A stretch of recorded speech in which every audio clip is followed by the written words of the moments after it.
আসসালামু আলাইকুম, আপনারা কেমন আছেন? আজকে মামুনি আমাদের জন্য লুচি বানাচ্ছে। মামুনি দেখেন দেখেন মামুনি বেলছে রুটিগুলো, কি সুন্দর লাগছে। দেখেন ফুলকো ফুলকো রুটি। আসলে বাচ্চারা ভয়েস দিলে কেমন লাগে সেটা আপনারা তো জানেনই। তো আফনান বলছিল, মামুনি আজকে ভয়েসটা আমি দিব। তো আমি ভাবলাম যে ঠিক আছে, আজকের ভয়েসটা না হয় ওই দিক, আপনারা বলবেন যে ওর ভয়েসটা আপনাদের কেমন লাগলো। তো আমি এদিকে লুচি বেলছিলাম আর ছেঁকছিলাম। তো ও বলতেছিল যে মামুনি আজকে না হয় আমি ভয়েস দিই। তো আমি বললাম আচ্ছা ঠিক আছে, তুমিই দাও।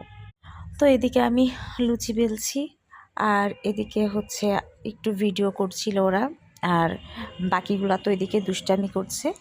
তো দেখেন আমার সকালের নাস্তা আজকে লুচি, সেমাই আর ছোলার ডাল। এই ছোলার ডালটা একদম গরম গরম রান্না করা, দেখেন কিভাবে ভাপ উঠতেছে।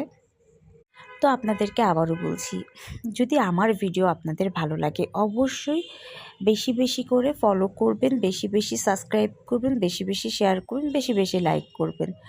আর আমার ভিডিও আপনাদের কেমন লাগে সেটা অবশ্যই কমেন্টসে জানাবেন। তো সকালের নাস্তা মানে গরম গরম লুচি। সবাই ভালো থাকবেন, সুস্থ থাকবেন। আল্লাহ হাফেজ।